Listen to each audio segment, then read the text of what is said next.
Really like to correct a notion that Kathak, what we see at that time, in the Mughal court there was Kathak.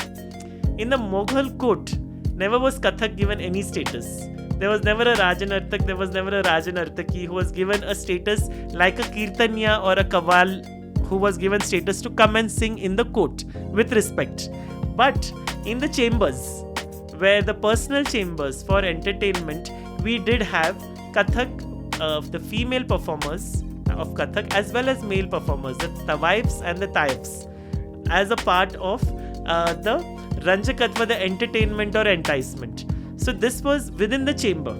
I'll give you a very famous example. You have all seen Mughal Azam and Anarkali and how good she is at dancing. But who was she finally? She was a courtesan in the court.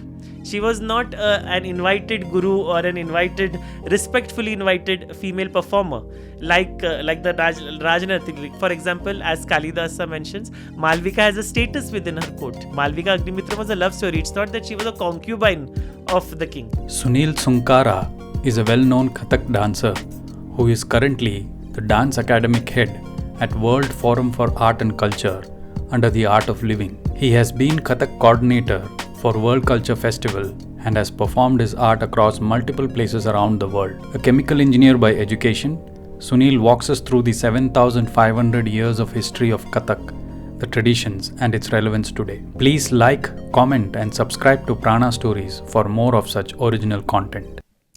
Namaste Sunil ji. Namaste. So I'm so happy to have you on the podcast with Prana Stories, and I also feel very I'm grateful to Sharath who sort of introduced you, and you came. Same year. Happened, and this travel happened to you to Bangalore, and then this recording is happening. So I'm so grateful to the divine and also to you to have come all this way and to record this podcast. So let's get straight into the topic. Your name on Instagram says Kathak Nerd. Yes. Right? So that itself says a lot. So Kathak, right? So you are Kathak and Nerd. So that means you know a lot about Kathak. Even I have learned Bharatnatyam, but I don't know much about Kathak at all. I have done a little bit of here and there. I have tried it, but I don't know much about it. And I'm sure many of our audience confuses Kathak with Kathakali. This happens many times, right? And because the name is very. Yeah, I have seen in the North India when people use Kathak, say, "Oh, Kathakali karta hai." So they get so confused with all of that. This is our own Indians, Yes. right? Bharatiya people don't know about it. So I would like to do a Kathak 101 from you. Let's go for it. Right? So let's get straight into what is Kathak, the history of it, how did it come by, and what is it doing now? All take it away. So the history of Kathak actually begins with the history of the Ramayana. Okay. As we all know, Love and Kush, they sang and danced the Ramayana as taught to them by Valmiki. The art of Natya, singing, dance, etc. And they presented it to Rama. It's a very famous story where his own son sang Ramayana to him. So that is where the term Kushilava arises. Kushilava Parampara. That is the parampara of a single performer or two performers who sing, dance, narrate. So Gana means singing, Nachna, dancing.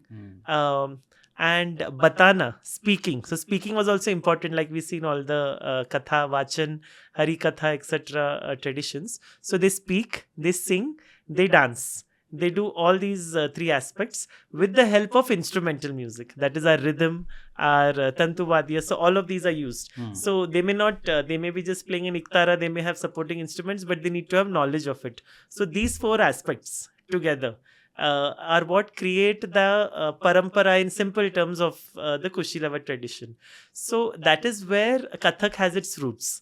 Now, if we think about... so this is like if Ramayana, at least today, it is 7,500. 7,500. Yes, okay, yes. Yeah. Okay, now at that point, we say that we are singing and dancing the Ramayana. So one thing is the content, the narrative. But one thing is the technique. That how do you sing it? How do you dance it? What are the raga, swara, murchana, angika? So that that is where the Natya Shastra comes into place. The tradition of the Natya Shastra exists during the time of the Ramayana. Scholars believe that Valmiki used Bharata's art in order to develop this tradition of his storytelling, dancing storytelling tradition. Okay. So the concurrent tradition of Natya Shastra and Kushilava Parampara continued from there. Okay. Though we place the Natya Let's Shastra take- much let's- later. Let's take it slow because the audience, Yes. you're giving in too many terminologies and words there. So you're saying Kathak tradition started from Ramayana with The Kushilava tradition. The Kushilava tradition. Where the children of Lord Rama, Lava and Kush, wanted to sort of convey Ramayana to the common people or to spread the word of that. Yes. So they used dance, music, and speech to convey the same thing. So it's a combination of all of this that is carried forward that tradition. Basically, it is storytelling. Storytelling with which, what we can say, Natya, it has everything in it. Right. Yes. And then you're also saying that there was already Natya Shastra, which is a treatise or a book on the science and art of dance, drama, art, everything put together. Yes. Because we had another podcast which says, which talks about Natya Shastra. If audience has not seen it, you can please listen to it. go and visit it or watch it. So here I'd just like to say one thing to the audience, that in India we have to understand that we have oral tradition which goes on for many centuries, and at some point it becomes written tradition. So this is where the confusion arises. So the written form of the Natya Shastra is called a Pancham Veda because it borrows from the four Vedas. And in a sense, if we say in simplistic words, it's a handbook of of the technique of singing and dancing and theatre. Let us put it in that way. Let's not go into the technical details. Right. So the tradition of how to do existed. It was documented around 2,500 years back as a book, as a thesis by some PhD scholars we can consider. They compiled it. They compiled it. They put it together, that this oral tradition which is continuing, that has been compiled. Same thing happened with our Vedas. We say they are Shruti because they continued in oral tradition, but at one point that oral tradition was documented. Because why? Because it became easier to document. Paper, writing tools, all of it became easy. Like, see, in today's world, it's so easy for us to take pictures, take Xeroxes. We have to think at a time when writing tools and writing down was not so easy. Not so easy. Yes. Because it was an expensive process. Only kings could afford it. Not everyone could afford to take a photocopy or a Xerox. They had to have some scribe actually copy a page exactly and reproduce it. So imagine if you have to make 10 copies, the amount of time it would take and the amount of effort and infrastructural investment. Correct. So let us go back. The tradition exists of the Natya Shastra. The tradition was existing. The oral tradition was existing. Oral tradition was existing. existing. And he used those techniques. And so that is where now I'm talking Kushilava, Natya Shastric tradition. These both things existed in the time of the Ramayana. Let us come to 5,000 years back to the time of the Mahabharata. Over there we see the first occurrence of the word Kathak, which is a community. Now, like Kushilavas were a community of performers, here we see a community known as the Kathaka, the Kathika, this community. So, and this community, in the Adi Parva, it is said that as the Pandavas were going on their Vanvas, they were accompanied by these Kathakas who sang and danced and entertained them. Okay. So now over here, if we look at the Natya Shastra, in the first chapter of the Natya Shastra itself, it gives us sort of a reason why the Natya Shastra was created. It was created, it is said, by Brahma, the creator, and taught to Bharat Muni. It was Brahma Veda. Brahma Veda, yes. So now he says that Dharma, Artha, Yasha, that there's a transaction between two people, right? The doer and the observer or the spectator. So Dharma, Artha and Yasha for both the parties involved, who's observing and who's performing both. And in that subject matter, what is given is something that will educate the generations. In today's language, we can call it edutainment. Education plus entertainment together. Right. Like we often do it in terms of, like even in school these days, we use mnemonic devices. We want to convey knowledge in short, easy to understand ways. So that aspect of edutainment, that it through Natya, education happens, and at the same time it has to be accompanied by upadesha, saha upadesha. So the upadesha meaning what? That whatever we require to have a spiritual core in life. Those, as time progresses, society progresses, there are certain values that keep shifting a bit. So that became the core as what should Natya do. So now when we think of the Kathakas now imagine a time, there are the Pandavas. They are in Vanvas. Okay, you have these 5 brothers, very well known, very handsome, originally very rich. They have a queen who's even more well known, even more richer, even more beautiful than all 5 of them. They are all in the Vanvas, and now you have to entertain them. Whose story can you tell them? You can tell them the story of another more powerful, more beautiful king, Rama, who also went on Vanvas for 14 years along with his wife and his brother voluntarily. There was a force here, right? Correct. There was a force here that they had to go. But that is a story of the Maryada Purushottam who went voluntarily. So that Kushilava tradition, where the stories of the Ramayana are sung and danced in order to give this concept of Sayyam and Maryada in life, comes again in the time of the Pandavas. And who are doing it? Now this community is called the Kathiks. Here in the Mahabharata, they explain, as we see specialization happens as time goes. So they say this community is a community of Brahmins. They will not be performing rituals and doing your Vedic pujas and all, but their Brahmins only sing and dance and do this. Okay. So a category of Brahmins, which means specialization has happened, because now if you say the same Brahmin has to learn all the Vedas, learn the Natshastra, learn the Ramayana and dance it and perform it, maybe after some time they said, hey, there is not enough time for him to understand the Shodash Upchara Puja and go and do that. Correct. Let us segregate and specialize. This happens in our society all the time. If you see medicine now, there are doctors for every inch of our body. Specialization. So this became a category of Brahmins who only did this because they had the pravah of knowledge and the resources because they were patronized by the Pandavas. So they used to travel with them. So here we see the next till 5,000 years where again this storytelling tradition continues. The next time point we'll take is when we come into between 3rd to 5th century AD. Over here, we have a treatise known as the Vishnu Dharmottar Puran, where it's a conversation between Markandeya and Vajra. Okay. Vajra is a descendant of Krishna.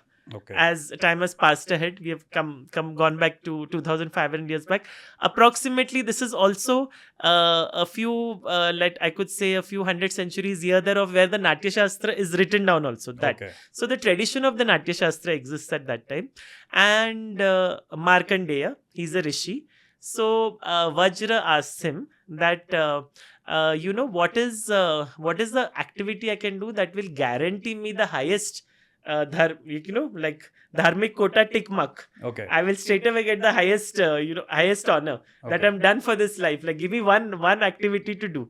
So Markandeya thinks about it and says that the greatest karya you can do that will ensure ensure that you are all set for the next life is that you must make the sculpture of the deity in which we do prana pratishtha inside the garbhagruha. Okay. So you have to make this sculpture. So Vajra says, okay, I'm ready to be a sculptor. Immediately, please teach me how to be a sculptor. Then Markandeya says, no. To be a sculptor, first you have to understand dance. Okay. Because only through dance you'll understand how the body moves. Because when we go to a temple, the sculpture is a combination of sthiti and gati. Yeah. We see a sculpture, but we see movement within it. Yeah. Like even now when you see a Nataraja, there is movement, but movement frozen in time. So to understand this interplay of sthiti and gati and how do you catch a movement that is arrested in time, you need to understand dance, because dance is all about sthiti and gati. So he says dance. So just to tell a little bit in context, if in animation, if you have to move something, you have to know the poses in between. Poses in between, exactly. It's like exactly. keyframes. Exactly. That's exactly yes, what yes, you're yes. saying. So he says now sculpture, you learn dance. Yeah. So Vajra says, okay, I'm ready to learn dance. Teach me dance. He says, no, if you want to learn dance, then you must understand painting. Chitra Sutram. Because in painting, you will understand balance, you will understand form, color, and you'll understand how to lighting. create. Yeah, all of these aspects, which we know are important for dance. So he says, okay, teach me painting. But he says, to teach painting, to understand what to paint, you have to understand Sahitya and narratives, literature.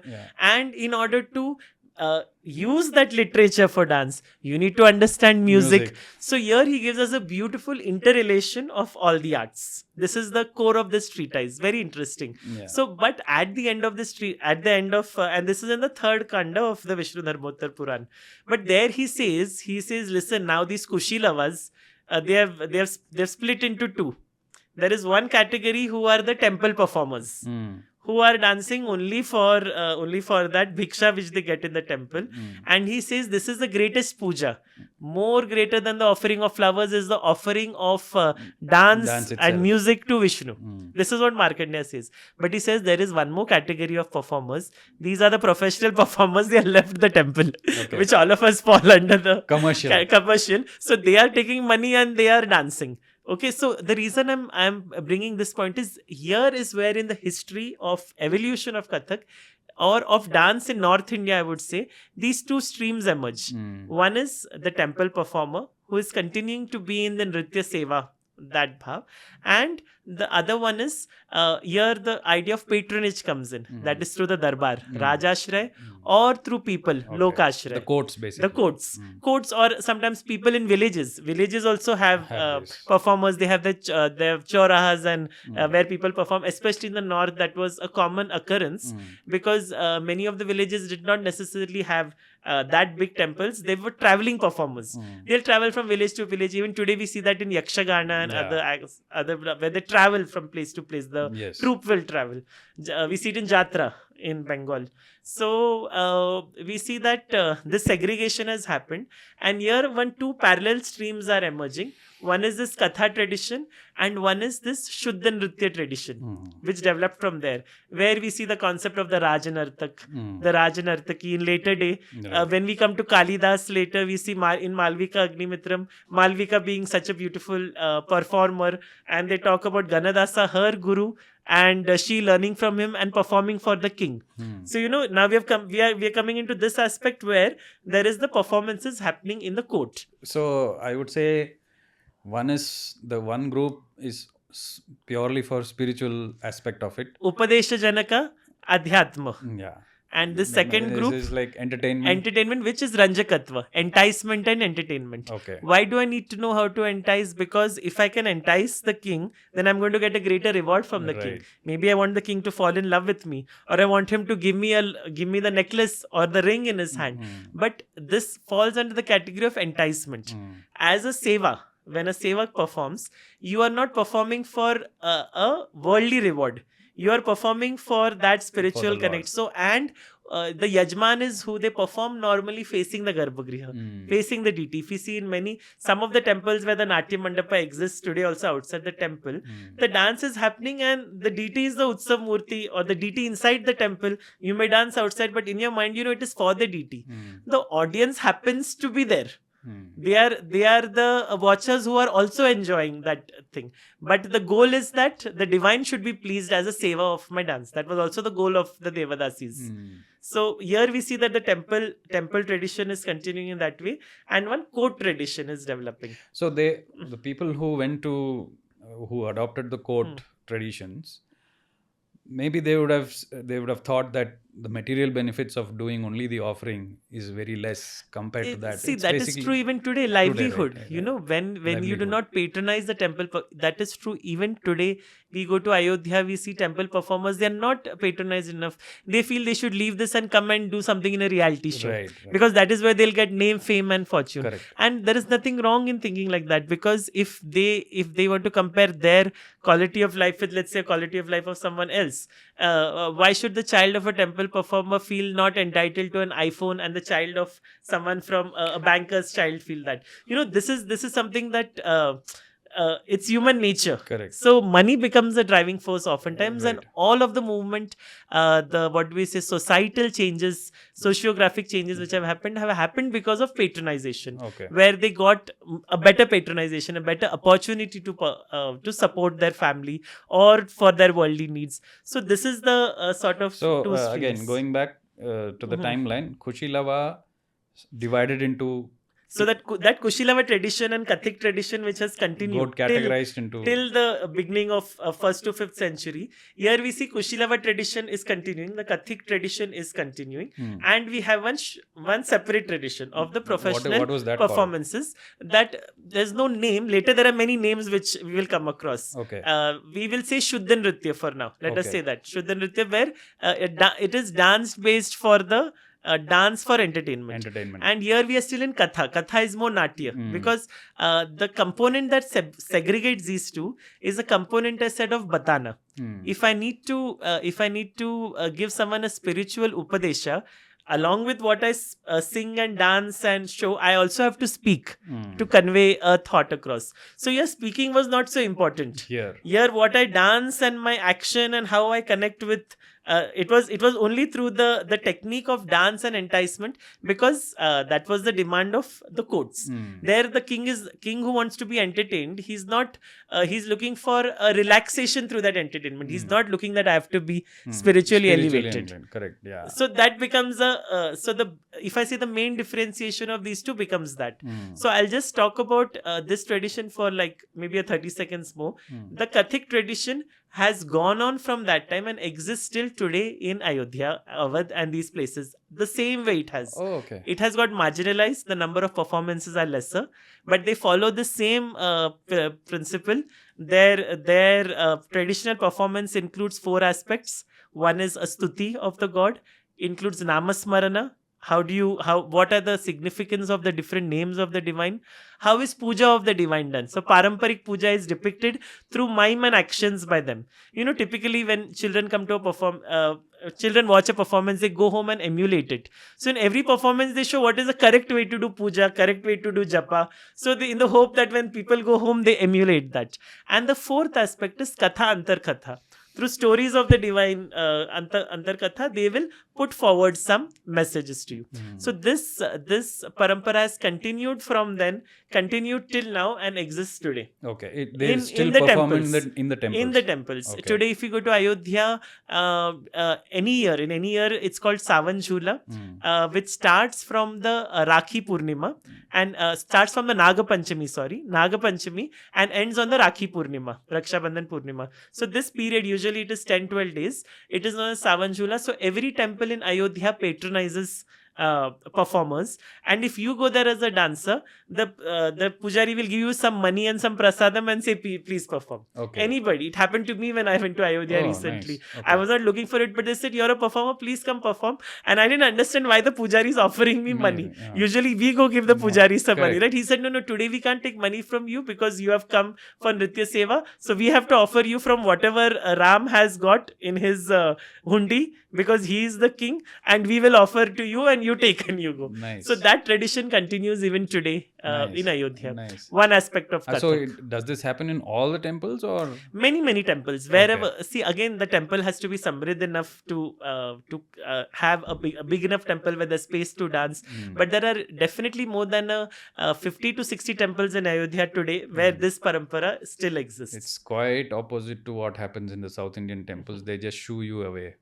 No, here they have these during these time periods. They make sure that there are that festivals that happens in the temples. Like there is one yearly annual festival that happens where they sort of invite certain groups and then they come and perform. But let's say I go to a temple every day and then I say today I want to just dance and perform and do this offering, just like any other offering. I can't do that. I don't think that is possible. So this is something which is... So one thing I'd like to say over here is, most of these North Indian temples Awadh, especially Uttar Pradesh Awadh, did not have a Devadasi tradition. These are these male Brahmin performers which I mentioned who can't do other pujas but can do this. That same community, which is a Mishra community right now in Uttar Pradesh, that community is only still holding it from the time of the Mahabharata till now. That community has continued, and they are the ones who are the temple performers. So in these temples, never they had the entire the entire system of a Devadasi. In the south, I think south also Jagannath, Somnath ji, and few temples in the north which don't exist because they were broken down in the invasion. And our Bangalore scholar Arjun Bharadwaj ji speaks lots about this. You can, I'm sure you will listen from him. Sure, yeah. But when the Devadasi aspect came in, I think that is why the temple started dissociating later, because of the way the downfall of the Devadasi system happened. Right. And I feel maybe that may be a reason. But here in these temples, the Mahant of the temple or the Pandit of the temple will invite these Brahmins to perform whenever there's an auspicious occasion in the temple. Nice.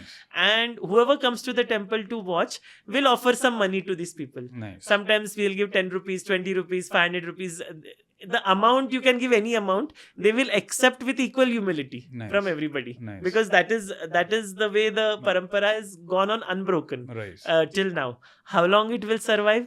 These performers say now our children are today's children, going to today's schools and having, so we have to see how to patronize them, and they should be able to take it on if we really want that sort of intangible heritage to survive. Correct. So now going back again to that point of Markandeya and this separation. Yeah. This tradition developed very richly. Yeah.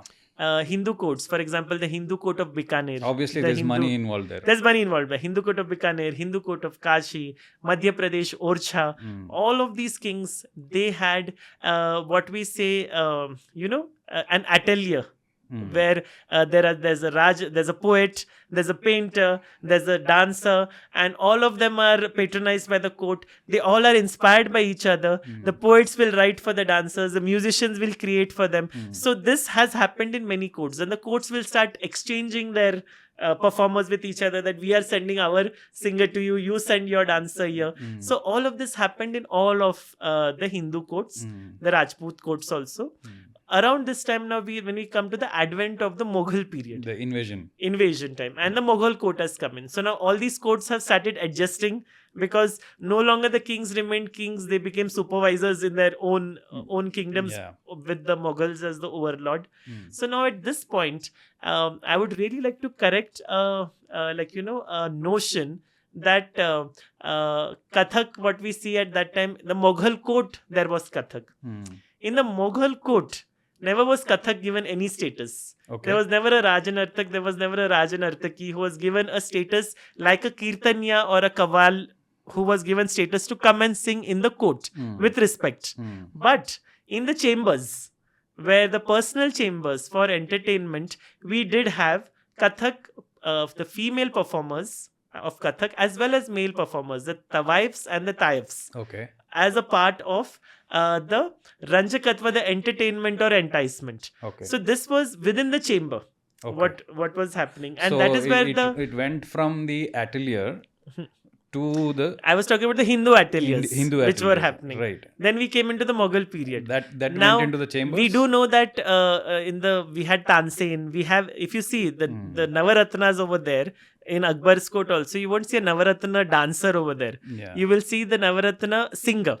So the dancer, but you have all heard, I'll give you a very famous example. You have all seen Mughal-e-Azam and Anarkali and how good she is at dancing. But who was she finally? She was a courtesan in the court. She was not an invited guru or an respectfully invited female performer like the Rajanartik. For example, as Kalidasa mentions, Malvika has a status within her court.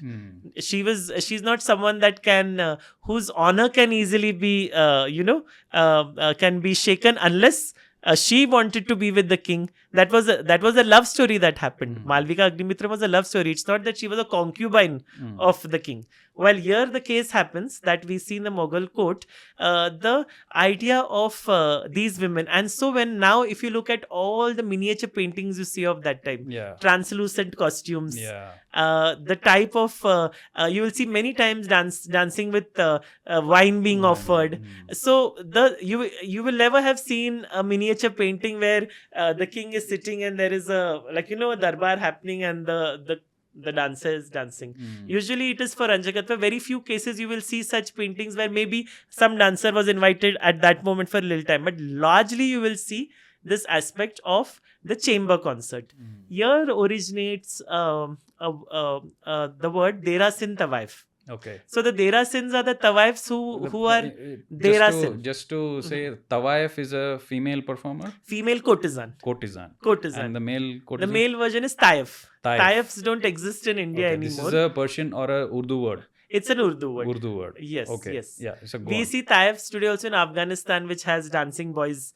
But we'll not go into that right now. But there we see even today that the continuation of the culture where young boys do dance for entertainment of others. That's a very horrific part in Afghanistan that many people try to protect those boys from. But we'll come back to our Derasin Tawaifs, who were very beautiful, very cultured, very good singers, very good dancers, so very good at literature. So in a sense, they became upholders of this culture of music and dance, because they were patronized again by the court, but not in the way of a guru or a Raj and Artika, like they were in the Hindu courts, but as concubines or within the chamber.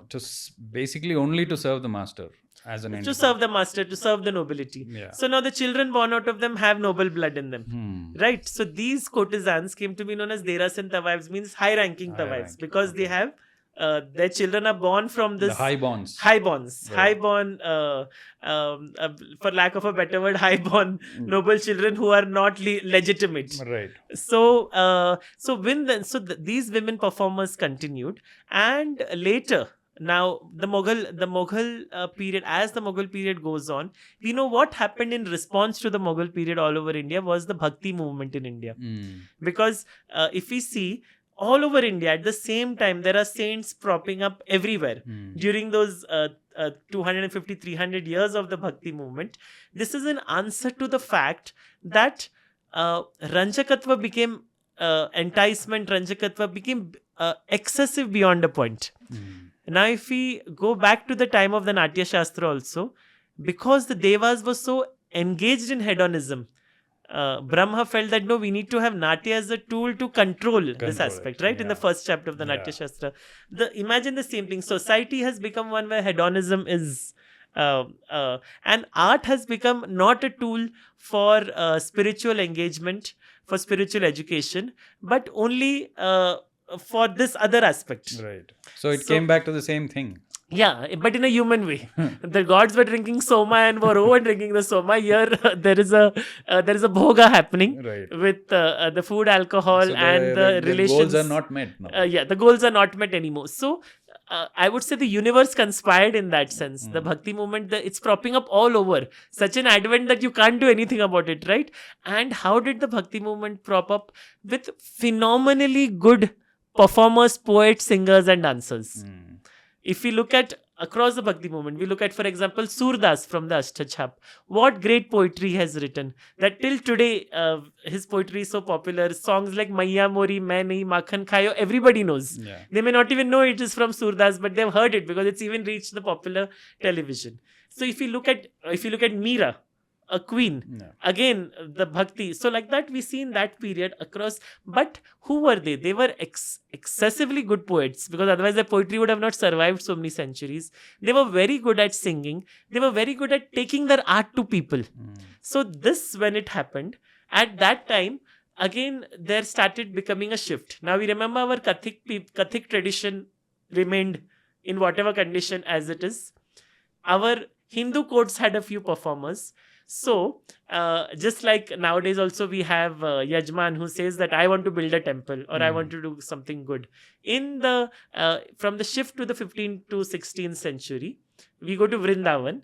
there is this very rich man. His name is Ghamandi Das. Okay. And his friend Narayan Das. Okay. So both these friends say that, okay, we have to do, now that the Bhakti movement is happening, let us create a marvelous production on Ras of Krishna and Radha to bring back this advent of, like in Bangalore, we have Nirupama Rajendra ji, who create these lavish productions. Yeah. Imagine at that point, they're saying that we are going to create a lavish production using all of these Hindu boys, no girls then, only Hindu boys, young boys, old boys, they're going to be used. Now, what do we do? What is the samagri we need for doing that? We need good music, we need good dance. So from the Rajasthan Jaipur court, Vallabh Nartak, who has been training, who has been a Shuddha Nartak that period, he was imported. From this side, the Kathiks were imported, who had the knowledge of the Katha, the Bhagavad, and what are the stories to take. Then the good singers of that time, they've all brought in, like how we do normally if you have to create a production. Collab. We catch the collaboration. So that collab started then, and they created the Rasa Mandali. So in that Rasa Mandali, these elements of Shuddha Nritya and the Kathik Parampara, all of them collaborated. So we see the parallel evolution coming to a little bit of meeting point there. Right. And in that Rasa Mandali, the songs of all these saint poets started being used, and these marvelous productions started being created. So the advent, as of today, we call Ras Leela a folk form. But at that point, Ras Leela was very much a part of what Kathak was then. Because the dancers who danced it were, suddenly they got patronization. So from different villages and different people started traveling to Vrindavan to become part of the troupe. Like even today, whenever there is a big kendra, big organization, we apply and go be a part of that artist troupe. Same thing. So now the word spread that there are these two rich people, they are ready to give the money, so we can come and live there and do our Hindu art over there. So they all reached over there, and this marvelous Rasa Mandali, and that was a rich 200 years of history from the 16th to the 17th century, where the Ras Mandalis really held court, and people used to really throng there. And the advent of, there are stories later how in Vrindavan, some temples became so samridh. Because when people come to watch, they would obviously, it's called Nyochhavar. Yeah. You will give like whatever, and especially if you have the legend goes that in the first production, the two boys who played Radha and Krishna, after the first performance, they had moksha right there. They left their body and they went, because these were boys selected when they were born. From an early age, they were selected, and then they were trained in to become. So, like even they were trained only to be Radha and Krishna. And it is said that it went to such an. Even today, we have heard stories in Bhagavata Mela how they used to wear those nails before, and how Narsimha, one of the characters, really tore apart the body of one of the ones who plays Hiranyakashyap. It happened really. So now they don't wear those actual nails anymore. They wear the softer ones, which cannot. So it happened that Bhavodreka. You're so much in that emotion. Or we have heard in Ayodhya where there was this person who plays Hanuman every year in the Ram Leela. One day he jumped across the Sarayu. Wow. Reached the other side. He managed to jump across. But when he reached the other side, his human body gave up. He had moksha over there. So, that kind of afsana or legend. So that happened. So the Ras Mandali went to a next level. That there is this production where the two boys played Radha Krishna, and now they have directly received moksha.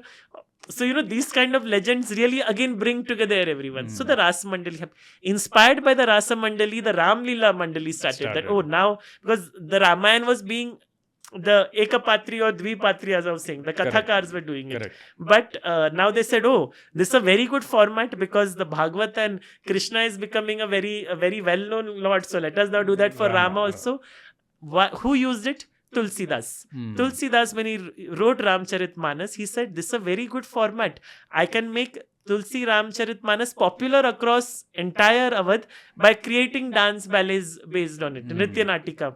So the Tulsi Ramcharitmanas started, it's a powerful poet with a divine call. He received support money from the people there, and the Ram Leela production started. These now have gone on to become their own art forms. But they fall within the realm of what Kathak dancers were doing in that point of time. Then we move on again, and the next patronization. But these developed into their mandalis. The next courts that were there in The Jaipur court continued, and in Awadh we had two more courts. One is the court of Nawab Wajid Ali Shah, which is the court of Lucknow, and then the court of Rampur, where we had the Rampur Nawab, first Hamid Ali and then his son Raza Ali. So this is where these Kathiks or temple dancers, again some of them got patronization in these courts. And this is just before the time of independence. Now I'm talking of 1800 to 1900 and 1800 to the early 1900s. During the time that our country is in that revolution, these are the few courts that are there, because while 200 years before independence, once the British, like let's say the British have come in, largely 200 years before, all these mandalis started going down. Because now with extreme taxation, we do not have money to survive. How will you have money to stage a production or go watch it? If I stage a production, how will people come watch it and offer anything to those people? Again, hunger, you are out. So those mandalis, our Ras Mandali, Ramlila Mandali, they saw their years of decline once the British Empire came in. So Mughal out, Ras Mandali in, Ras Mandali out, British in. So now what is happening? Who is left? Some of the courts are left. Some of the Rajput courts, and these are not Mughal because these are the Islamic darbars. So here actually they invited gurus with respect. Our Hindu gurus were invited and given the position of the court dancer, the Rajanartak, in these Islamic courts. But what shift happened over here is, in any Raja Ashray, we have to please the ruler. So Krishna became from a god into a courtly character. And Hari Shringar, which during the Bhakti movement was Shringar to Bhakti, was the Madhyam. Now it became purely Shringar. So we see the advent of lot of compositions of Radha Krishna, their chhed, their movement, the romanticization of Krishna and Radha, and the fact that Krishna could be with many people. So the Wajid Ali Shah is also very happy. He can be with his more than 400 paris and concubines, because Krishna, it's a rasa experience for him. So he just said he had many muta wives, that is contract wives, who will do various parts in his production. So in that sense, though the aesthetic was controlled in the sense by the king, what the king likes obviously controls the aesthetic. When let's say there is someone in a position who has to like what you're doing for more than 25-30 years, automatically the other items go out, and the ones that they like, you practice on more, you teach your future generation when comes to forward. So in the darbars we see this advent of Hari Shringar, and in 1920, that is when this dance form was given the name Kathak. Because it is said that, this is the name of the community Kathik, let us call it Kathak. So till 1920, around that time only Bharatnatyam has become Sadir. Sadir has become Bharatnatyam. So this naming, this watershed year from 1920 to 1930 is where we see the Namakaran of Kathak happening. The name Kathak. Why this happened is in this first 20 years of the 1900s, there were a lot of music conferences happening, all India music conferences, where Bhatkhande, along with his patrons like Rai Umanath, Bali and others, started having music conferences all over to start giving formalized structure to all our music and dance traditions. So in the 20s is when Kathak got its name. At that same time, there was Maris College of Hindustani Music in Lucknow, which today became Bhatkhande Sangeet Vidyapit and Bhatkhande This was University. happening even during the British time. This was happening during British time, but we know the 1900s is where the British are sort of slowly going out and we are coming in. But these are the rich people who started taking on this advent of Hindu art. Simultaneous to that, these Tawaiffs who were there, because now I'm talking about the dancers who found their way back into the court. They got patronization again by these people. But these Tawaiffs who were there, who were in the Mughal period, who from the Mughal period protected their gurus through this Bhakti period, even protected them in the British period. They were rich courtesans. Suddenly they were branded as Nautch girls, as prostitutes. They could no longer support their gurus. And so what happened is that entire culture came to an end. almost. What is very popular, the courtesan culture, it exists in a very minor way in Kolkata and some other places where those original Deras and Tawayefs I talked about, their lineage, some people still continue to be there. But that culture came to an end from these courts, the Rajput courts and the darbars in the Rampur Darbar and the Lucknow Darbar.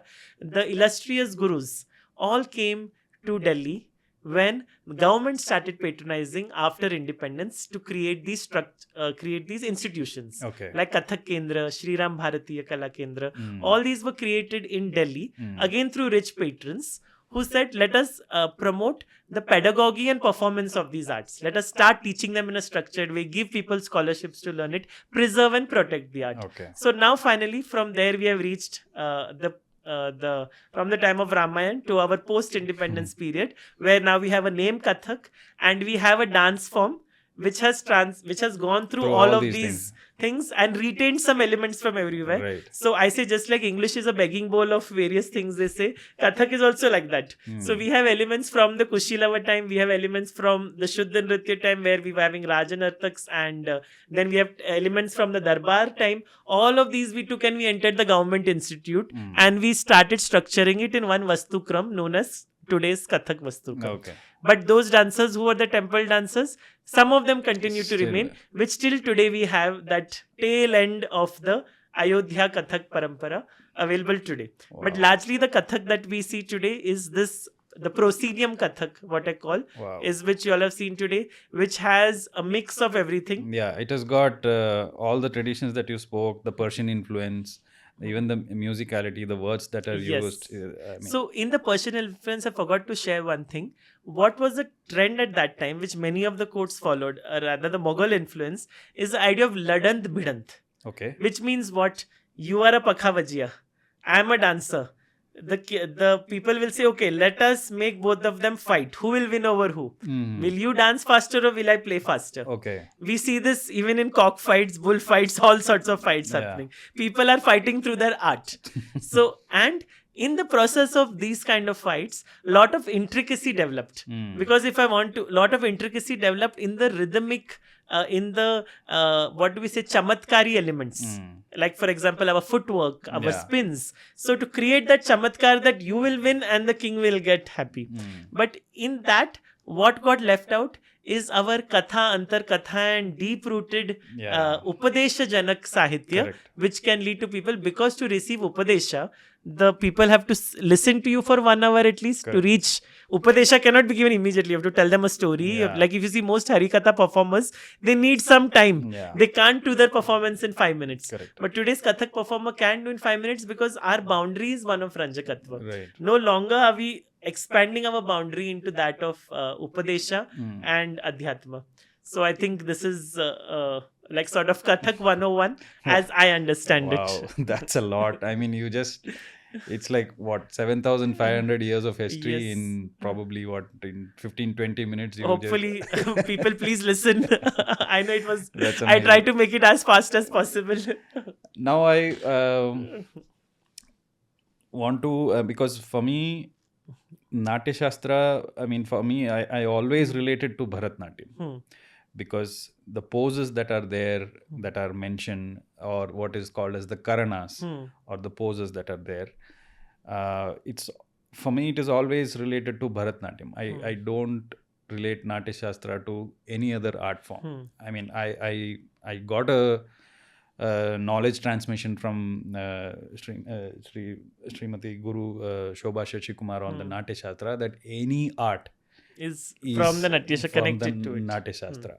But the Kathak, in terms of the form, in terms of the style of how Kathak dancers perform, is it there in the Natshastra, or like? See, all the elements are definitely there. Now when we say, there are 3 aspects to anything, like Naam, Roop, Kriya. We have a name, we give a name to something. let's say you said Karana, Tala Pushpa Putta, we give a name. It has one roop, it has one Kriya. That how it will look and what are the Kriya that has to be followed. So everything follows a certain pattern. Now we have to understand that Kathak has gone through this entire journey. Yeah. So within Kathak you find echoes of what was in the Natya-Shastra. But it has evolved, as we say, through the Guru Shishya Parampara, as each Guru adapted to the to all these situations that I told you. There have been changes happening because the world has not been the world of the Natya Shastra, but the world has gone on changing with different religious, economic and socio-political influences. So based on that, art is a response to society. So it has changed. But within Kathak, if we go into it, aspects that are there in the Natya Shastra, for example, the Nirgita, the bowls that we find over there are used in it. In the Purvaranga of Kathak has been very, very, very concise. But the aspect of a Nandi existed in those Hindu courts. In fact, we have Hari Vallabh, who is one of the great writers in Hindi and Brij Bhasha. He has beautifully documented the entire Hindu court tradition of dance in North India. No one dances it anymore. We are working on reviving it. Dr. Puru Dadich and Dr. Vibha Dadich are working on it to bring it back and restore it into today's Kathak. But those aspects existed. So we cannot connect Kathak directly like that, saying that, oh, this is a Natya Shastra, see it in Kathak. We have to connect it in an evolutionary pathway through the medieval ages. In the medieval ages, we find a lot of treatises where that evolution is documented. The Nartan Nirnay, the Sangeet Darpan of Gaurishwara, Sangeet Darpan of Chatur Damodara, Nartan Sarvasvam. Many of these treatises have documented. So we see that journey, and the medieval age meaning our 1400 to 1700, that period, lot of treatises we find that show how this dance evolved. Because what dance we have got is just the dance of the last 200 years. It carries echoes of the past. But it is not the dance that I'm talking about from the Kushilava period or the Mahabharata period or older. Now in Bharatanatyam or Sadir, which was Sadir to Bharatanatyam, where it was protected within a certain environment, that lot of the transference has definitely happened more. We see it even in Odissi. Which was again reconstructed. You see many elements. A lot of connection you will find of Natya Shastra in Manipuri. Because Manipuri is a dance that was again protected. And Northeast has, in fact, as we know, has protected itself from invasions very strongly. So we go into Hotriya or Satriya, as the people commonly say, or we go into Manipuri, we see again the deep-rooted connections with the Katha tradition as well as the Natya Shastra. Now, what happens when people think of connecting with the Natya Shastra? We only connect with certain Angik aspects. The 108 Karanas or the Angika.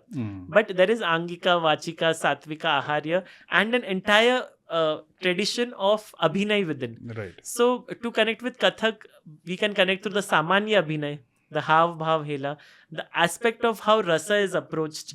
All of it we find even within Kathak. So as Shobhaji said, we can't distinguish any dance form in India comes from the Natya Shastra. But of course, how much of it is used? That is like in any recipe, how much of what is used. So that is why commonly people feel Bharatanatyam. Again, from Bharatanatyam, when we see Bharatanatyam, that Dr. Padma Subramanian ji has reconstructed. Much recently, P.L. Bhattacharya ji from Kolkata again worked for 22 years on reconstructing the music of the Natya Shastric period, as well as some of the Natya dance elements, which he calls Marga Natya. So in all of them, we see now these are gharanas of that period because they are reconstructed into today's time. So we see that the proportion of the connection with the Angika aspects of the treatise is definitely more. But definitely if we look at the two levels, one is the knowledge given through Anga, through material, and the darshanik aspect.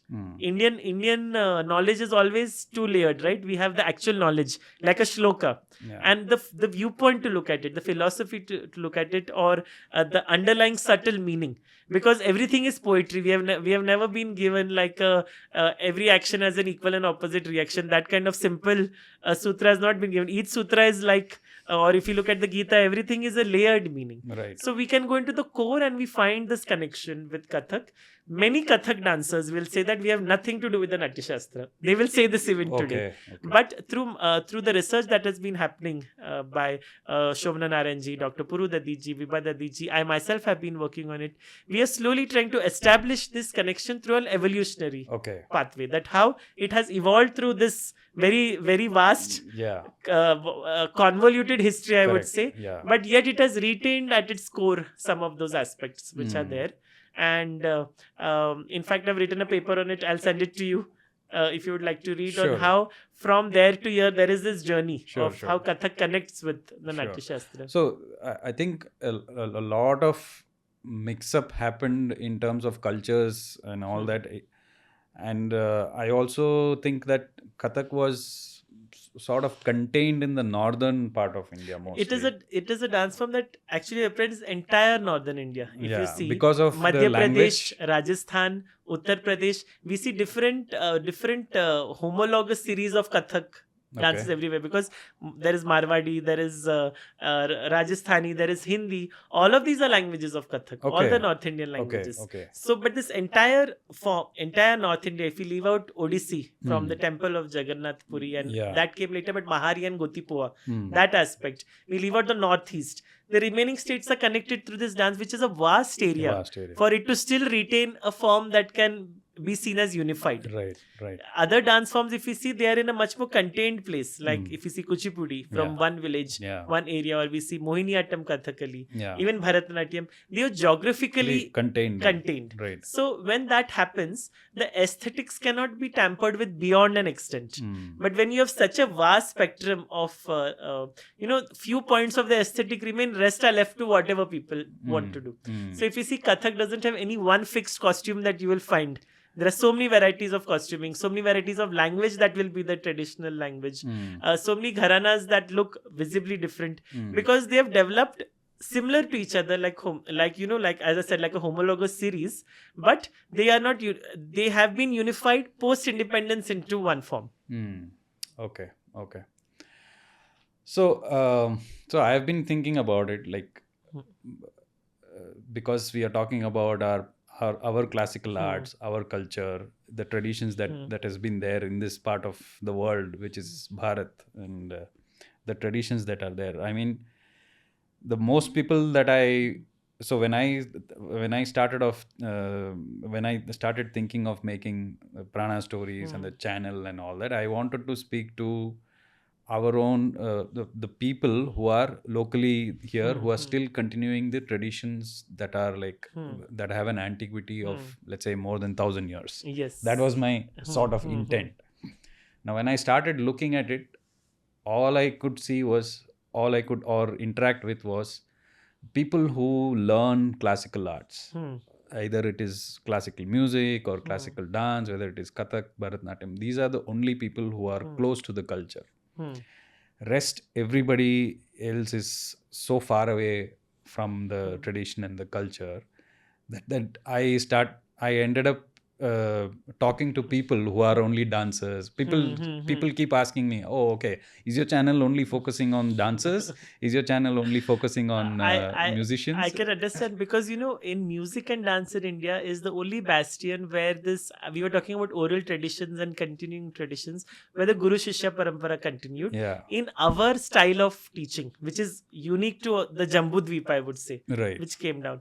Now when we look at all the other kshetras in India, the main thing that happened during the British period that everyone talks about today is the Macaulay Commission and the fact that English was made the medium of language, which meant that anything that was Sanskrit education, anything that was not English, was considered a lower form of education, and uneducated was the brand. Illiterate, basically. So that is how our entire Indian knowledge systems were destroyed.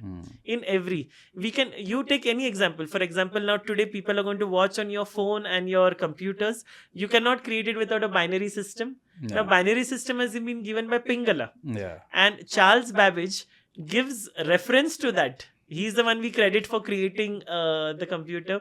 He gives reference to the fact that he has studied Sanskrit Sahitya, he has studied Pingala, and then taken it. But that is not a narrative that was given to us in our textbooks, right? In our textbook, there's nowhere written that Charles Babbage also studied Pingala, also studied Paninian grammar, and based on his inspiration of that, he created this. If we put that into people's mind, they'll say, oh, Paninian grammar and Pingala had something good to say. We have directly removed the influences that Europe received from their interaction with our Indian knowledge systems, or rather I should say Bharatiya knowledge systems, and remove the word India, and directly we look at what they give, and that is the last 300-400 years of knowledge which has come to us. So because of this our, what do we say, educational policy right now, the new education policy that they're talking about is how do we create a new education policy to destroy rather than use the word destroy, I'm saying to transform a country. If you have to change everything that they do,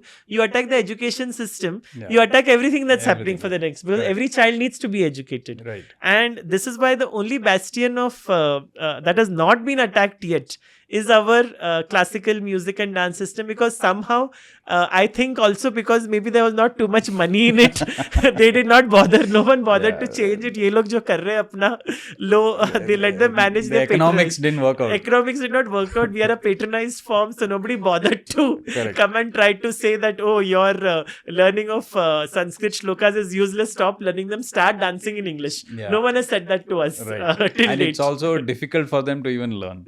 Because it needs training, it needs discipline, it needs a lot of things. But yes, our Guru Shishya Parampara is truly the way in which everything was taught before, right from medicine to arithmetic to Ayurveda to every aspect of knowledge in India was passed on through the Gurukul, the Guru Shishya Parampara, which had this broader view of training. Like even Markandeya, we were talking about the interconnectedness. So today we all, like if I learn dance, I learn only dance. I'm not learning everything. Like if you tell me that, oh, now you learn dance, go learn painting and learn sculpture, I'll say, please, this is enough for my hobby class. Gave me only, like I can attend one class 3 times a week, can't attend 6 classes and learn everything.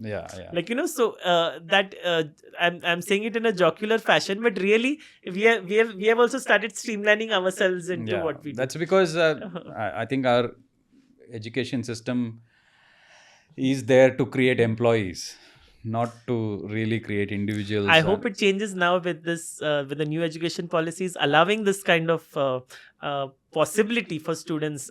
It is on, like, there is a lot of work to be done for the country to sort of bring it into place. But it's good that we are finally thinking of an education policy. We must also think of a cultural policy. I'm now going to go to Thailand, and their dance form, that Khom, is very much protected by them. We do not really value, I feel, on a broader perspective, our classical dance and music forms are valued, but they're valued more like, oh, this is something very respectable, thank you, and that kind of value. Like pat on the back. You did very good. Ayo Pavam, that girl, you did so much hard work, and they are not valued as intangible heritage that are required. But now that is changing, because all over the world, people have started considering our culture as our soft power. And that slowly has been changing now recently. No, I mean, the thing is that, okay, now when people start thinking, because we have been socially accustomed to think only materially, everything is about material matter. What is the benefit that comes out of it? So I would say that if somebody learns dance, learns something which is related to classical arts or anything, or which is related to the spirituality aspect of it, the benefit that you get is your own mental health. Yes. But you want to talk about that? It starts first at your end, right? In order to give, so let us take the example of yoga. However good or bad you do it, the asanas, if you do it every day, or you do it thrice a week or twice a week, but you do it regularly, I'll say, chalo, after some time you will see the effect of it. Yes. You need not be a yoga who is like Baba Ramdev showing you what is the extreme possibility of it. But generally doing it will create some effect. Why? Because in our entire culture, Angika creates it's 3 layers: Sthula, Sukshma and Karana. Yeah. Right? So Sthula becomes with our body. So when the Angika moves in a certain way, it starts creating the effect in the Sukshma and the Sthula, whether you're interested or no. Yeah. So when we start dancing Bharatanatyam, whether I am connecting from my Atma with the feeling connected with that or no, because I'm dancing it, something is happening in my psychosomatic body, because these systems have been designed like that and transferred over centuries by the great masters. Correct. Yeah. With that intention. Right. So that is why we find that there is no option, but it starts coming in from within. Right. So it helps you in centering yourself, grounding yourself. Yes. And also... And all meditation, what is it we say? The first rule is be in the present moment. Yeah. To sing or dance, we cannot be in any other moment but the present moment. You will fail in that performance. Right. And so that's that very present moment immersion Correct. is one of the beautiful experiences of performance, which I think which relieves a lot of hormonal stress, relieves you. After a performance, you are very fresh, energetic, rejuvenized. So is the audience after watching a good performance with the rasa experience. Yeah. So that entire connection is through that intangible connect of bliss, what we are saying. Yeah. So because and we spoke about a lot of history where these dancers were courtesans, and like you explained, the intention was to entice the king and to get rewards. It also meant to become a concubine itself, or to get into prostitution, or to physically attract somebody else and all that. This notion was attached to dance, attached to, and the Britishers started saying this is the front for prostitution. This is the front for prostitution. And then they started banning it and stuff like that. And the same colonized mind was put into many of our own people who went into London universities, their education was that. Education is so powerful, we realize now, right? Correct. And they went there, and when they came back, they started looking at these dance forms as backward. You are using it. And I myself, I spoke to many dance gurus here. Most of their mothers wanted to learn dance. Most of their mothers, which is like their grand. But they would not have. They wouldn't have, and they wanted to put their kids into dance. That was the gurus themselves saying, my mother couldn't do, so they put me. Yes. So that is what. So at that time, during the Britishers, this was a taboo that dance is used for prostitution. I mean, it is something to be done by the lower. In fact, when I started dancing, so I come from a mixed family. My mom is a Tambra Mayer. My father is a Telugu Zamindar. Okay. So they were like, and I was a chemical engineer. I did my PhD in chemical engineering before.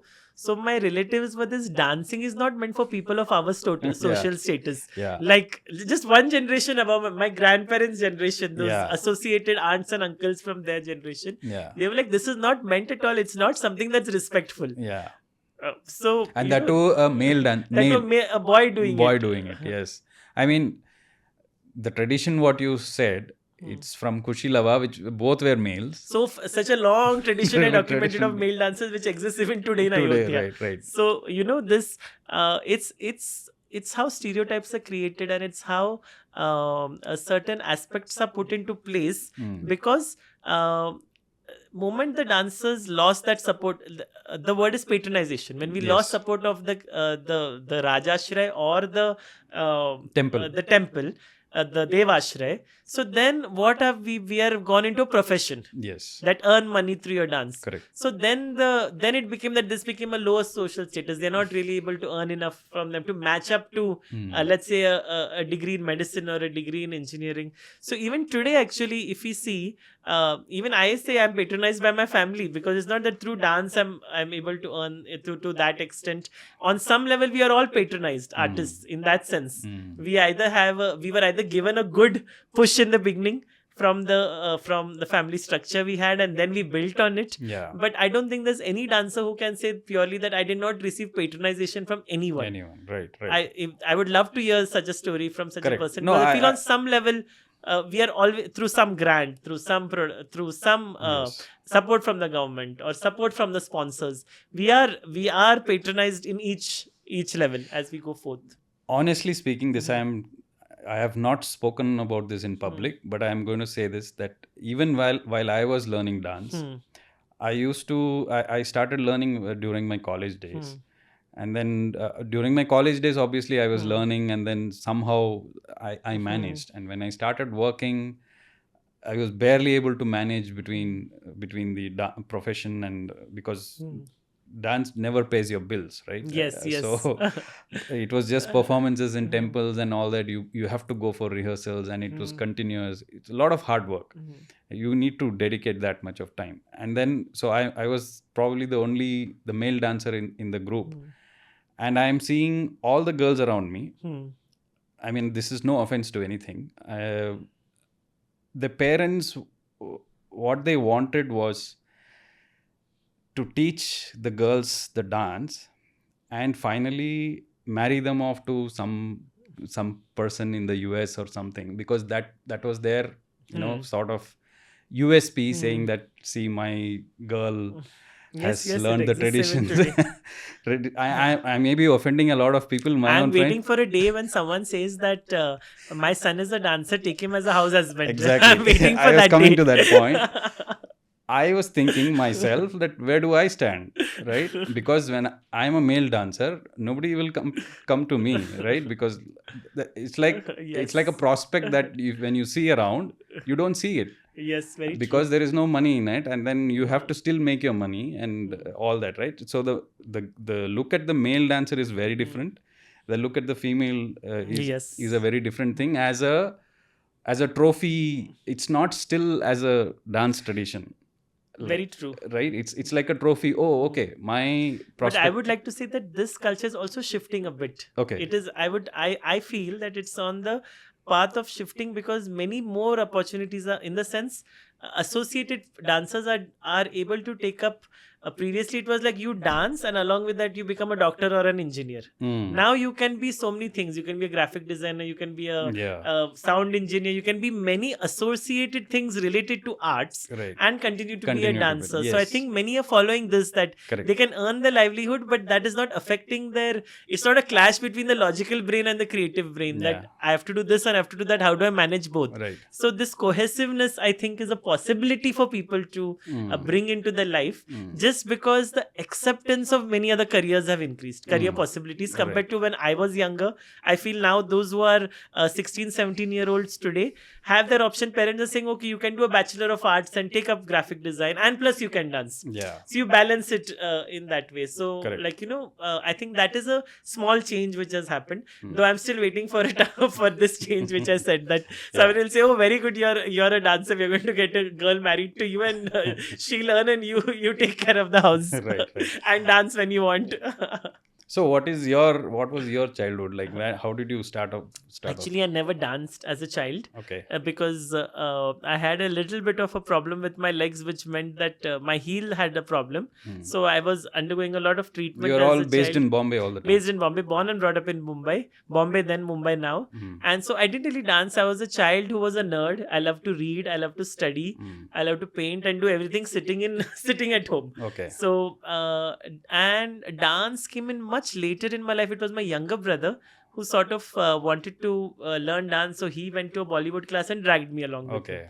And so then from there, he left dancing and I continued to dance. The Bollywood dance. Okay. So I started with Bollywood. I used to do, and I learned all the Prabhudeva dances, the Chiranjeevi dances. All that was happening through the college days. And then I went to the US. I was at the University of Wisconsin-Madison. Okay. And over there is where, by fluke, my landlady's, her Bertha Aman Konki, her daughter Natalia was a Kathak dancer, and she said that I'm starting my Kathak school, and I ended up being the first student. Okay. On that day, I've gone to class wearing a jeans and t-shirt, and I've been told by an American Peruvian that you must come to class wearing Indian clothes, kurta chudidar. So like an American is telling me who is Indian, because I'm one of those people who didn't even have that aesthetic that if I'm going to a dance class, classical dance, because I've never been to one. Right. So I should be dressed in a certain way. So then I frantically call my parents. I tell them to send me things from India. From there, today I'm I'm a dancer. You can see my attire has changed. Everything has changed. Right. But that is how my journey into dance started. It was just a quirk of fate. And I would have, and of course, I did continue as a hobby. I was lucky to meet many good gurus through Natalia. I met Kiran Chauhan ji, and through her Renu Sharma ji, and at the same time Maharaj ji, Pandit Birju Maharaj ji, and Shashwati Sen ji. They all came into my life. So I happened to get very good mentors, teachers, and but I still would never have taken up dance as a full-time thing, because I was a very good chemical engineer. I was always in the one of the top students of my class. So then it was in 2014, where my spiritual guru Shri Shri Ravi Shankar ji, Gurudev Shri Shri, he directed me that I should take up Kathak and focus more on it. Okay. And so from there, I started working more on learning more of Kathak, because I said my insecurity then was, oh, Gurudev is saying to take up Kathak, but I have not learned enough. Look at these people who are learning since childhood. Yeah. I am someone who started learning Kathak at the age of 22. Okay. That is when people become performers, not start learning. So then I said, okay, I have to learn, and I have to learn a lot, learn really hard. Coming from a South Indian family where minimum qualification requirement is PhD, they were like, what is the degree in dance? I said, okay, I'm going to do a master's in dance. So I enrolled into a university for dance in 2016. Okay. And so this nerd in Kathak journey started there, Okay. where I started reading various treatises and started working on various aspects. And so that studying part also continued, and the dance part also continued from there. So it's roughly between 2016 and I transitioned from it took me many years to call myself a dancer. I would always say I am a chemical engineer and my hobby is Kathak. But today I call myself a Kathak dancer. I don't think I can say my hobby is chemical engineering. I haven't done it for a few years now. Maybe I'll fail miserably if I go back to it. Yeah, it's dangerous also. Yes. So what I would like to, like I said in before, that most of our traditions, the culture, since you started by fluke, you ended up there, and then your life transitioned from there to where you are today, even in terms of a simple thing like an attire, right? So the position where you were, where you wore a jeans and a t-shirt and went to that class, that is that is the condition of many of Indian kids even today in India. It's our minds are so much colonized. So what do you suggest that we can do to decolonize minds? I think first of all, what attracts a young mind is something that's popular. So there was a time where wearing Indian clothes is considered unpopular. That this is something that's unfashionable. So but fashions are cyclical. So not just in terms of what we wear, what we eat, what we learn. So the resurgence of Indian languages, Sanskrit, eating Indian food, wearing Indian clothes, all of these it's happening. I see it happening on social media that people are sharing, and a lot of people are sharing about Indian stuff, and youngsters are influenced by that. So I would say again, here we are on a precipice where it is not so clear cut like it was before, that no, they will only only Western things are good. This is a time where people are beginning to see that, oh, there is something good in our Indian traditions also. But it is not consolidated in people's minds. So what we need to do is put it out there more strongly. And that can be done by today's influencers, today's well-known people, because they are the ones whom the youngsters follow. So, it is, as it happens, it's always through people who are in position of a power or position of influencing society, or for example, what a film star wears, everybody wants to wear. So that will never change. That is something that is time immortal, I think, that cycle. But what has to happen is those who are in position of power, they have to say that this is what we need to protect. What is culture? First of all, is culture just a language? Is culture what we wear, what we eat? Or is it something that is much more than that? We carry that imprint within ourselves, right? Which we say sanskar. So if we are Bharatiya, then those who are in position of power, those who are an ability to influence the young minds, should influence them to come into our various Indian knowledge systems. Yeah. Because our Indian knowledge systems are all encompassing. Like even Bharata says, naso vidya, naso kala, naso yoga, everything is there as part of Natya. Yeah. Similarly, everything from food, Pakashastra to attire, we have a vast heritage and a vast knowledge system in India for that. But rather than it being something in a museum, rather than being it something we look at when we want to do a period film production, Right. to bring it back into a tradition, the people who have the ability to influence larger masses of society should think that our duty as Bharatiya today is to do that. Yeah. Because only we will be able to protect Indian knowledge systems.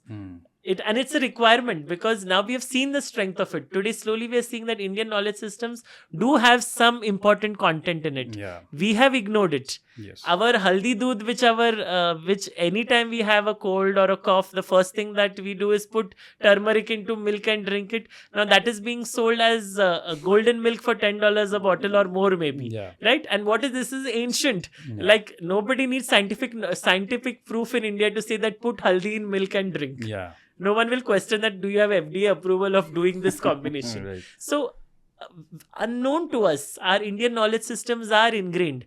It's just that we have to be made aware that, hey, listen, do you see that golden milk is nothing but what we were doing at home? Or coconut oil. So, yeah, exactly, coconut oil. So, the thing that we are discussing for Indian classical music and dance also, that we have a knowledge, we have a narrative, but we have a darshan to look at it. Same applies to all Indian knowledge systems, is what I feel. The way to look at it is what we don't teach in the education system. How do we look at our Indian knowledge systems? Moment that happens, then you understand how to make this part of today's world, to take it forward. Yeah, we have to, also to make it relevant. Yes. That is the important thing. How relevant is it? Because right now, the mindsets have so much gone far away from it. So, people will say, yeah, very good, Pingala did and this one did and all that did, but that was in the past. Sushruta may have done surgery. How does it matter now? Correct. That's all in the past. Don't talk about the past. Talk about what we are doing today. Yeah. This is what a young mind will say, Correct, right? Yeah. Look at the West, look at this country, look at that country, what they're doing. Yeah. So, I think our country is working on it. Yeah. But everyone in the position of power should push ahead Indian knowledge systems. Our classical dance is one of them. But there are all Indian knowledge systems equally need to be pushed ahead today. And that can only happen when they become, the best way to make them happen is to make them part of our syllabus, pedagogy. And like you said, what you learn in school stays with you, right? Yeah. Because you're forced to learn it. You go for the first 16 years of your life, from the age 3 or 4 to the age 16, you are in school. Yeah. And whether you like it or not, that has been implanted. That knowledge has been implanted within you. But our textbooks carry such minuscule amount of Indian knowledge systems. Yeah, it's actually to dumb you down. That is where the first change should happen. Right. Like, why should Vedic mathematics be something that is an extracurricular activity? Yes. Why can't we make it as part of, along with long division, you do Vedic long division, make small parts of it part of today's syllabus. Yeah. Small changes.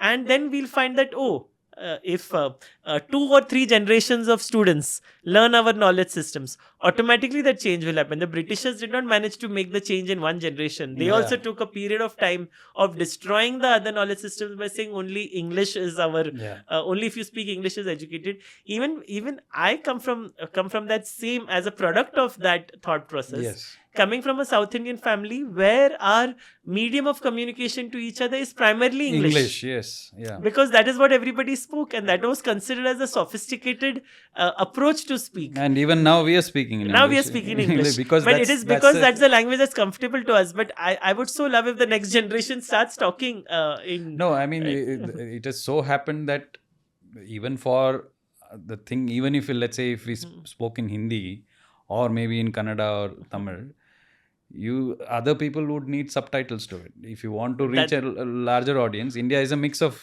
many things. Right? So, this is... in every level we have to work on. I am working on it. I'm like, I never learned how to read Telugu, never learned how to read Tamil. I never learned all these things as a child. Like now, I never learned Sanskrit as a child. I started learning it few years back in the lockdown. So I regret these things now. But now I feel okay. If the next generation, I'll say, yeah, please learn as a child these things, whether you want it or no. Learn and keep. You never know, because your brain will not have that sharp grasping power later. So we have to put our Indian languages, Indian knowledge systems, Indian clothing systems, Indian food systems, and give it not as a ritual. That ye aisa hai, aisa hi karna hai. Then they will not do. Reason it out. Give them reason which will make them feel that हाँ यार ये तो बहुत अच्छा है, इसीलिए ऐसा करना है. That this is something that has merit in it. Because most young minds will respond to it when they know that this has merit in it. I think the most successful example of this is yoga, which has spread across the world because they know there is merit in it. In fact, I think more than India, there's yoga happening. They have started owning it, in fact. Yes, and creating their own own versions of it. So that gives us a successful example. The power of something which is what do you call, a way of life and exercise practice, and it's become much more. Our systems are so open source. Very true. Nobody is owning a patent to it. Nothing. It's all open source. You can access it. You can read it. And it can be the most secular or plural kind of. It's not religious at all. In the sense, I have an objection with today's definition, although this is going, I think, let's talk about outer sides of the topic. But I have an objection with secular being that exclusion is not secular. I feel secular means aspects of every religion, every community be incorporated and all be celebrated. Just because of that, what I feel in India, what happens is that if we say Sanatanis or Hindus are the majority, just because we want to appear more secular, we are, like, for example, at MIT, at one of the convocations of MIT, they had Vedic chants playing. But I was pretty sure if Mumbai University did that, there would be somebody objecting that this is not secular. Now, neither the Vedas or Saraswati, in that sense, I would say, is secular. It comes from our knowledge tradition, which applies to this entire nation. It was not a socio-political system. It was something that connected with nature, and nature is the most primal knowledge system in that sense. So I think it's very important that we even while being secular, start thinking about these things, that how can we be accept everyone, but how do we first accept the good things within ourselves? I feel most Sanatanis have to start thinking what is good, how do we accept everything that we have, and then start looking around and accepting. And I feel that will benefit our Indian knowledge systems the most, because all arise out of a darshan. All arise. Now, if yoga has become popular around the world and you dissociate it from Hindu Dharma or from Sanatana, but it arises from a certain darshana.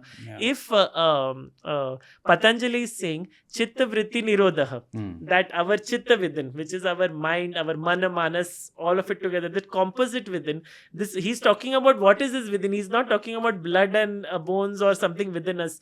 What is this Sukshma Sharir? What is this Karana Sharir? What is this within? Where is this Chitta? The idea of a psychosomatic body or something which is larger than this physical stool body is something that has been given to you by this now called Hindu religion, which that time didn't have that name. Now, how do you remove that out of yoga and say, no, we want it to be secular, so we cannot think about chitta and how chitta is. In dance, a very famous scholar of Bangalore, Dr. Shatabdani, Dr. R. Ganesh, he says chitta vritti vilasaha, that creating bliss within. So, there are certain root concepts. Or if we say Vasudhaiva Kutumbakam, which is from our Vedas. Now, will we say Vasudhaiva Kutumbakam is a Hindu concept or a universal concept? Moment I say one world family, it becomes a universal concept. But if I say Vasudhaiva Kutumbakam, it might become not acceptable in a secular term. So, I feel this is not a scientific way to look at it.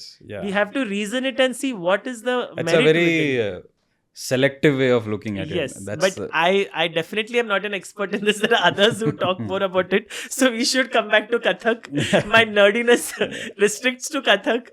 Did restrict to chemical engineering before, but if you ask me those questions, I can't answer now. To stay away from the politics of it. So you have been working with the art of living. Yes. That's the the World Forum for Art and Culture. That is what you head, right? Yes. Can you? I am the dance academic head of the World Forum for Art and Culture, and the director is Srividya Varchasvi ji, who is from the Art of Living Foundation. Okay. And so Art of Living is an organization that has always been deeply connected with culture. Yes. We have had many huge mega events. In 2016, there was a World Culture Festival which had thousands of artists in Delhi. This year, there was a World Culture Festival at Washington, D.C. on the National Mall, which again had thousands of artists. So culture bringing people together is something that Art of Living has always supported. And the World Forum for Art and Culture was instituted in 2020 during the lockdown. The name was given by Gurudev to bring together all these units of culture that were working within Art of Living. We had various organizations in different parts of the world, because culture, spirituality all go hand in hand. Yeah. And to bring everyone together to create a global organization that works together under the umbrella of Art of Living. It has its reach in more than 181 countries now. Okay. So the World Forum for Art and Culture works in three sort of ways. We have learn, teach, perform. Those who want to come learn something with us, those who want to come teach. So the learners and the teachers get their connection, and performance opportunities which are created either physically or online. So these are the three main activities that we work in. And the two ongoing projects are, one is Jhankriti, which was launched last year with the Ministry of Culture, where this is a virtual performing arts competition which sort of changed the game, because we made a rule that there has to be no entry fee. Like many other competitions where an entry fee is charged. So we said there has to be no entry fee. There has to be mentoring given to all the students, that they should learn something, and the competition should be a celebration. And finally, though there will be one winner, everybody should take home something. Okay. And so this is one which starts in May every year. It goes on till December. The finals are ongoing. At the end of this month, the finals will start.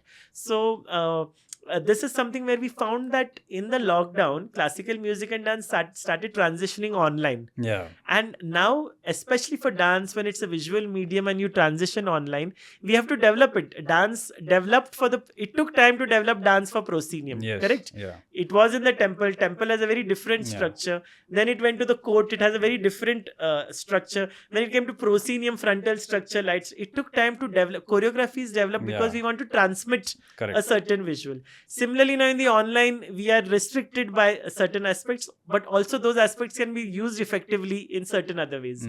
So we thought this competition would be a good way for this younger generation to learn how best. Anyway, they learn in their classes how to present in the proscenium, the live proscenium. Through this competition, they learn how best can we present ourselves online. Okay. And we saw that from last year to this year, the videos that came in, they were so aesthetically beautiful. So people have started thinking that, hey, if I'm dancing in this background, what should my background be? What should my light be? And all of that is part of my dance. My dance doesn't mean me alone dancing. Aharya. Today it means whatever. Yeah, it all becomes part of my Aharya Abhinay, because that is what the camera is capturing. So this aesthetic has started coming in through this competition. And other than this, we organize a huge performing arts conference called Bhav, the Expression Summit. That happens in January. It will be in January 2024, 25th to 28th January. The same dates every year is when we do that. So these are our two major activities. Bhav happens in your own city, Bangalore. So hopefully we'll see you also there. Sure. So, like a parting shot, what would be your like a parting shot message or something for the audience, for the general audience? For the general audience, I would say that please love all Indian classical arts. Give us some more love, and hopefully you will come and watch us more, and give us some time and some patience. So once you understand a little, you will love us more. And also read a little bit of our own history. And if you're not ready to read, then listen to Prana podcasts. Podcasts like this, or at least many other podcasts. Many other podcasts are there. So thank you so much, Sunil ji. Thank you. It was a lovely time. Yeah, it was such a learning experience. I learned a lot about Kathak itself, the history behind it, and I mean, I'm so glad there is a lot on the internet there, but coming something coming from you, like a pure knowledge transmission about Thank you. how it has come. It's like really There are amazing. some misleading things also, which is why I put it together in the most. There are lots of misleading yes. things. So it's coming from you is like I can vouch that I have learned a lot today. So thank you so much. Thank you so much. And probably we might take a specialized some topic, something, and maybe we can do it. Sure, definitely. I would love to share more about the temple traditions, and yes, maybe we are bringing the temple tradition performers to Bangalore hopefully in January. Would love for you to meet them also. Nice. The ones from Ayodhya. Nice. That would be lovely. Nice. Though we would have to do that in Hindi because they speak only in Hindi. Yeah, we can do that. Yes. I can speak Hindi and we can do the subtitling also. That would be lovely. I mean, last week we had the priests from Chidambaram. Yes, they speak only Tamil. Yes. So we spoke in Tamil, and right now I'm doing the subtitling. So lovely. Like that. So would love to have that. That'll be great. Yeah. Yes. So I want to keep this channel as a multilingual and not just only English, right? Because that's our true nature, true tradition, true language. So thank you so much once again. Thank you. All the best to you. Thank you so much.